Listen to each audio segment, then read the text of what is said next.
We play this game to win, by any means necessary. To our last breath, to the last play, we hunt.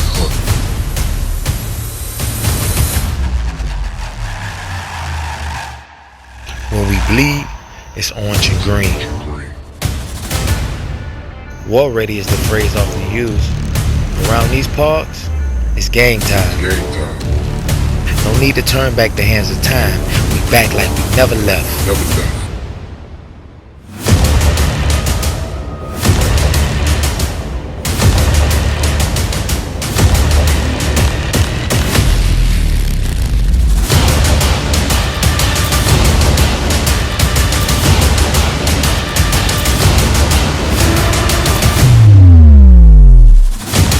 One thing that'll never change is the brand, the you.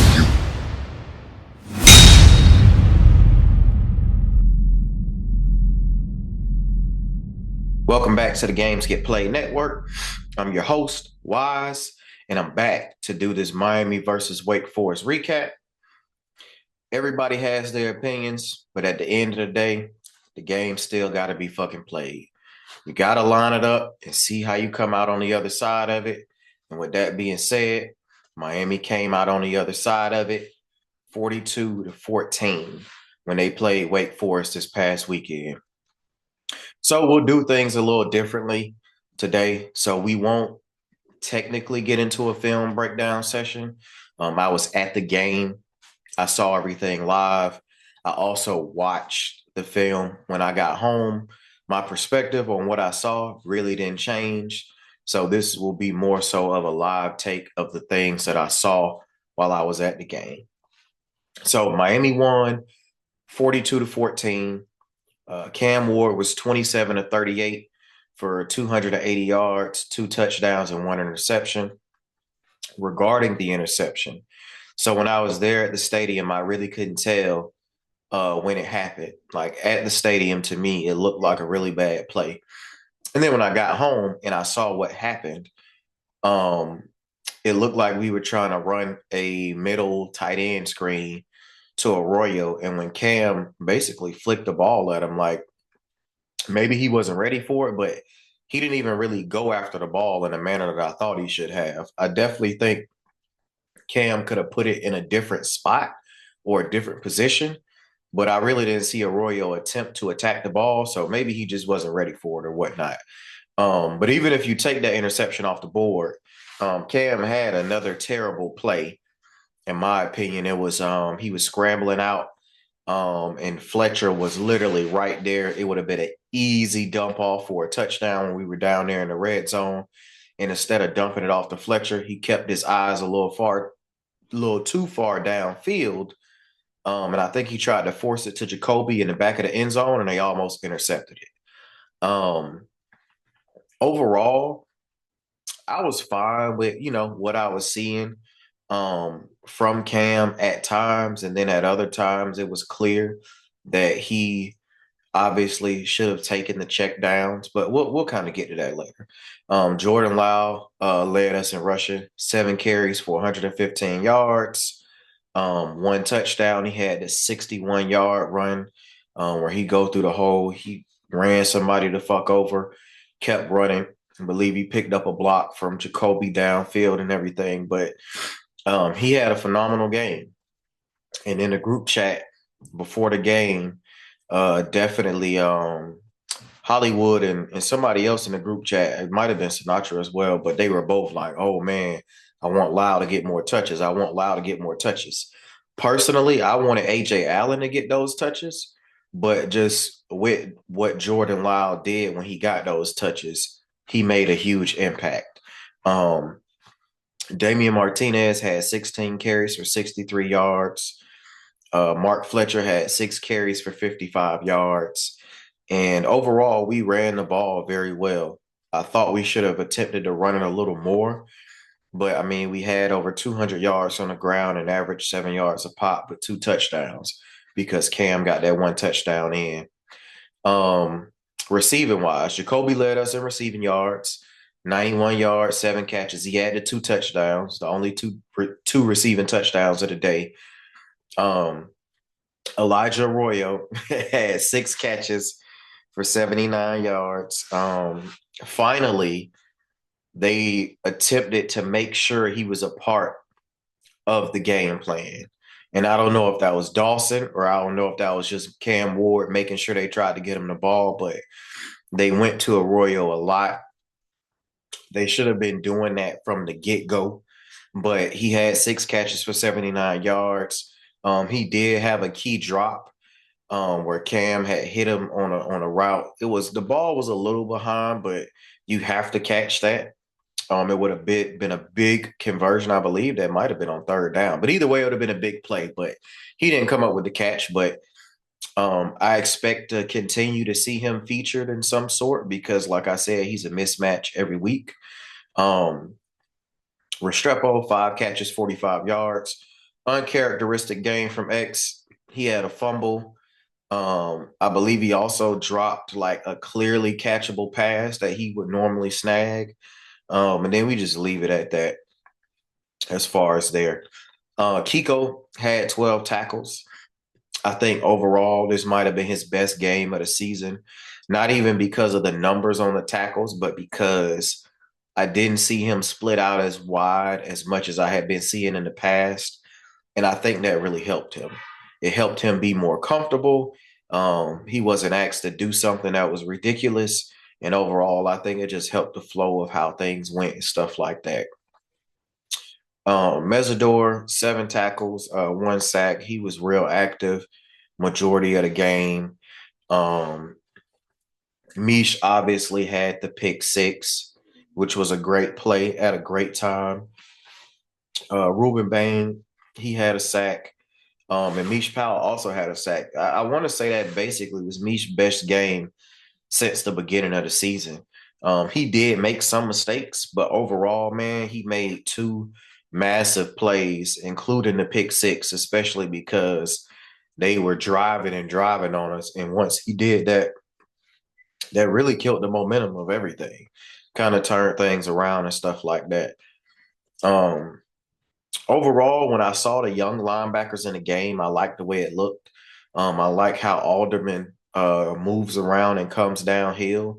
He's not the fastest guy, but Alderman kind of remind me of Corey Flagg because he's in position very often. He's normally not getting beat off spots.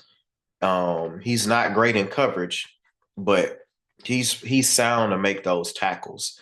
And the way he feels, I don't really think we have another linebacker, with that kind of knowledge and size, like filling the holes like that. Um, Overall, man, I thought the defense played great considering they had 5 sacks, which really would have been 6 sacks. But even outside of that, man, outside of that first drive where Wake Forest really just did what the fuck they wanted to do, the defense really showed up. And we'll kind of get into that in a second, but we'll just cover Wake real quick. So Wake overall was 9 of 17 for 99 passing yards, 1 touchdown, 1 interception. They had 40 rushes. I'm going to repeat that again. They ran the ball 40 times for 94 yards, 2.4 yards per carry. Receiving yards, obviously only 99 yards. Micah Mays Jr., number 18, he had that 1 catch, which is a touchdown catch, the one where he was streaking down the field wide open. We got a kickoff ran back on us, which I'm not really surprised about. And then we'll really kind of leave it there. We only gave up 1 sack, which I thought was good. And just covering like how the game flowed, if we being honest, man. We come out, Miami goes up 7-0, and Wake gets the ball. And honestly, man, you felt the energy in the stadium. Like once they got that ball and they went downfield and did everything they wanted to do, 7 plays, 75 yards. They went down the field in 3 minutes. It felt like one of them days, just being honest, man. It really felt like one of them days, and I'm just like, damn, we about to be in a dogfight with these boys. And so Miami gets the ball back. We end up having to settle for a field goal, and literally Wake Forest is driving, doing everything they want to do on us. It was a super long drive, bro. It was like 17 play drive. They had done went like 60 yards down the field. They was believe either inside the red zone or right outside of it, and called a blitz. Meach catches the pick six, 76 yards. And we like, okay, boom, we got him. We up 10. We just, we did that.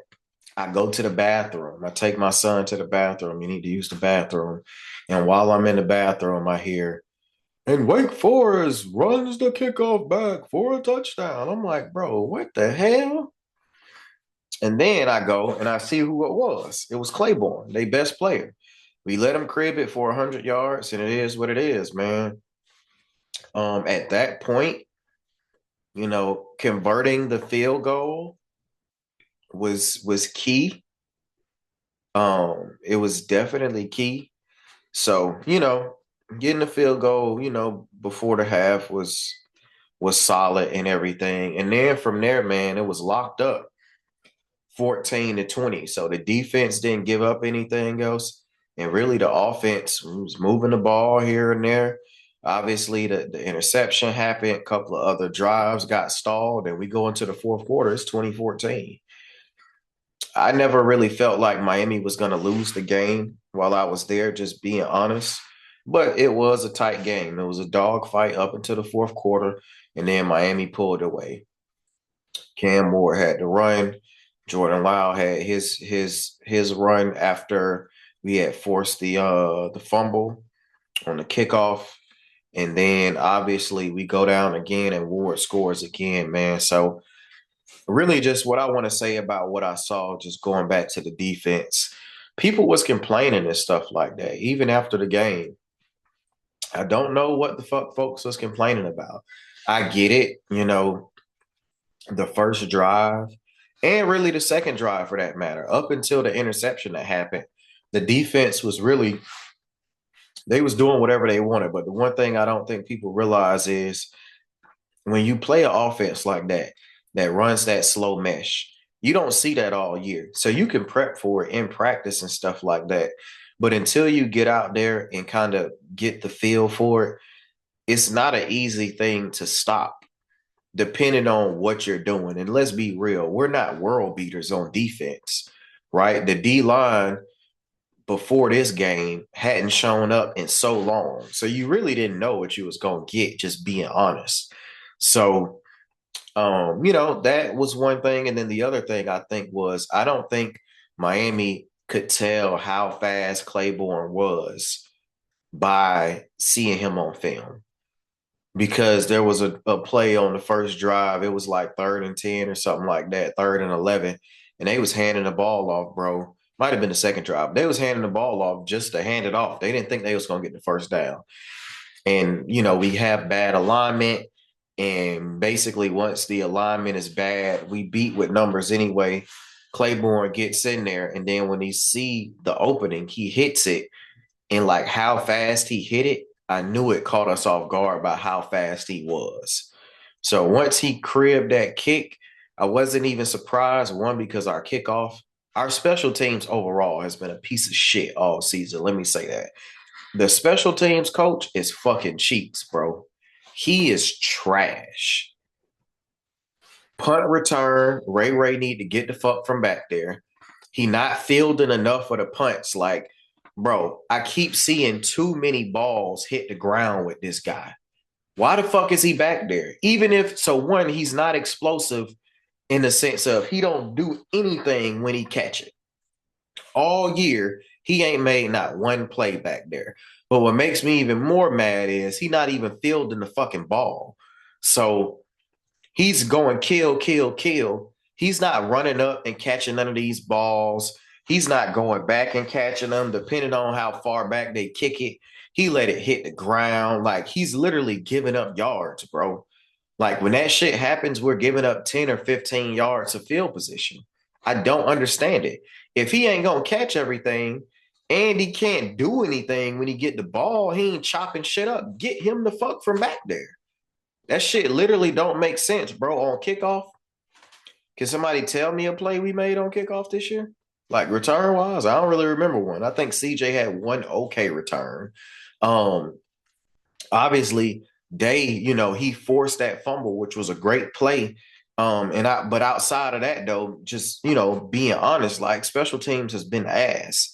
It's consistently been ass, and we almost had some punts blocked within the last couple of weeks. So we need to tighten up on that. And Mario just need to evaluate the special teams coach overall. I know there's a coach for special teams, and then they kind of come together and do it, but they need to get somebody else for that. It's a reason that motherfucker got fired from the Minnesota Vikings. He clearly don't know what the fuck he doing, and we need to get him the fuck out of there. But overall, I thought the defense played well. They only gave up 193 yards the entire game. And in my opinion, what makes it even more impressive, they gave up 140 something yards in the first half. So in the second half, bro, they gave up 50 yards or less in 2 full quarters of football. So I know everybody on their case or whatever. The motherfuckers gave up 7 points this past weekend. So you can say whatever you want. You can do whatever. They only gave up 7 points, bro. 7 points.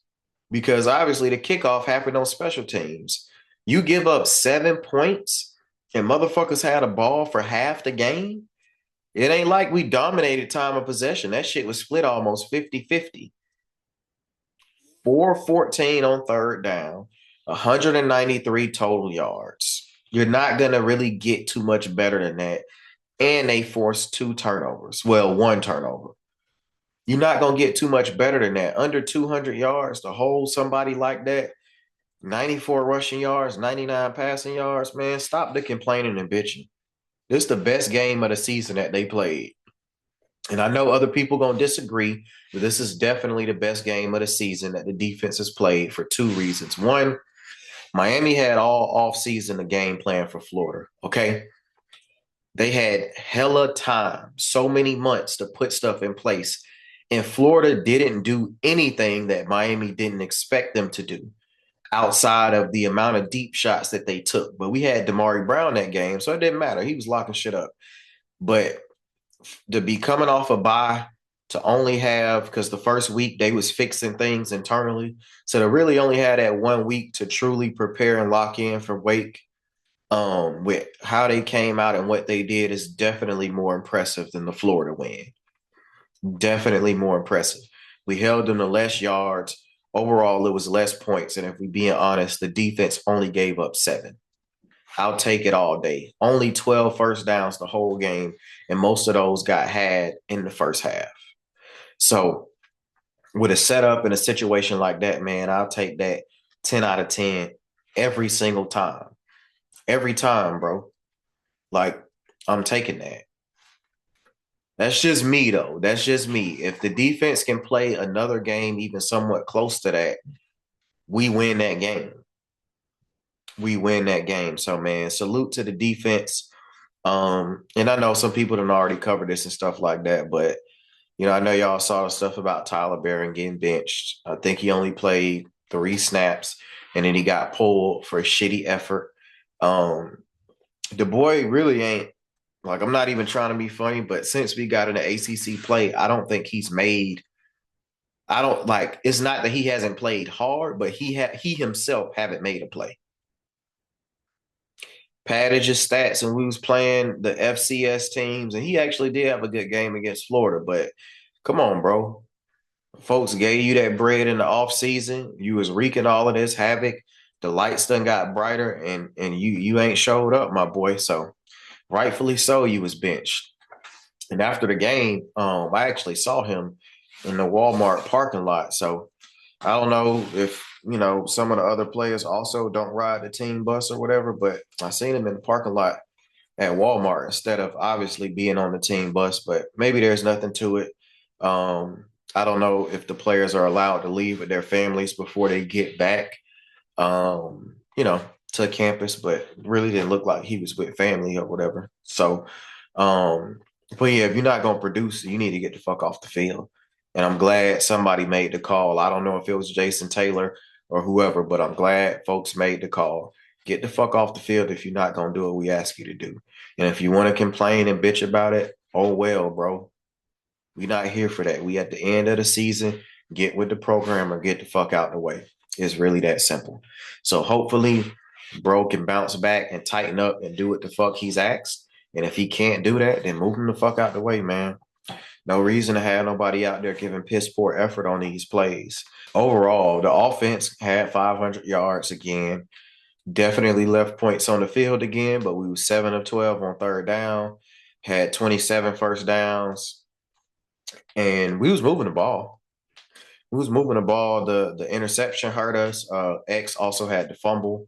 So, those two turnovers in itself really took at least 6 to 14 points off the board. Don't really matter, man. We still leading the nation in scoring. Everything is everything. Miami did what they had to do. The game was way closer than I know people would like. But at the end of the day, we at the end of the season, and all you can ask these guys to do is go out there and try to win. They handled business. They won 42 to 14. And, now they can, move on and get ready for Syracuse. Overall, man, I will say this upcoming, just overall from what we've seen, like keep running the ball. It's going to be super important, especially being on the road. But at some point, Dawson or somebody need to say something to Cam Ward about he keeps his eyes too far down the field. That's part of the reason why he didn't hit Fletcher on that touchdown. That would have been a walk-in. Like, I understand the concept of what he's trying to do, but some of those times he need to just go ahead and take off and run.